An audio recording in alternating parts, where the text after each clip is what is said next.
Oh, I love this one because this one is actually related to Donghua.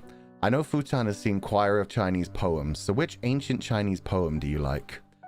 This, if you haven't heard of it, Choir of Chinese Poems is a Donghua, a Chinese animation which takes the general story. Well, not even.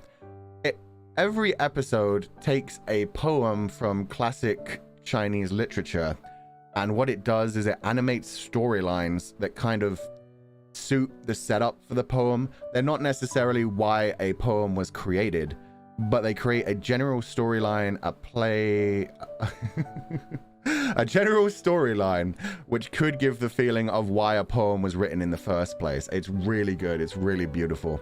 So if you haven't seen that, you can actually just straight up search for it, and I believe they have an official site on YouTube as well. They host them all over the place. It's very beautiful. The animation is very nice. The artwork, the art style is so beautiful. When it comes to poems that I like, the two that I can remember off the top of my head are by Li Bai. Li Bai writes some of the most beautiful poems I've ever heard. The one I actually know, well, I don't even think I know the name of it. I think it's called Drinking Alone with the Moonlight. Let me Google this to make sure. Levi. Drinking Alone Under the Moon by Levi. Yes. I was like, I know the general outflow of the poem. I don't know the actual name, but that one's very beautiful. It's about a man being alone one night, but wanting to drink anyway, wanting to feel less lonely. So he pours a cup of wine, he sees the reflection of the moon, and he realizes that he's not alone. He salutes the moon with the cup, has a drink, and then he's sharing a drink with the moon. And then he notices that because of the moon, he's also got his shadow behind him. There is a very visible shadow behind him. So he gets drunk, he dances around, he has a good time, and then he realizes that there's three of them partying that night. Him, the shadow, and the moon.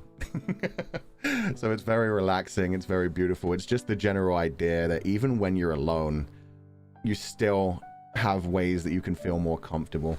I'm not sure if this is I've never actually read into what other people analyze throughout the poem, but one of the things that I've always liked about the moon when it comes to poetry and symbolism, there's this general feeling that no matter where you are in the world, the moon is always there. We all see the same moon.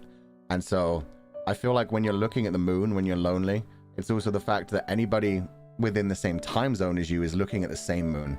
So you're never truly alone. You could be looking at the same site at that exact time. Everybody likes looking at the moon.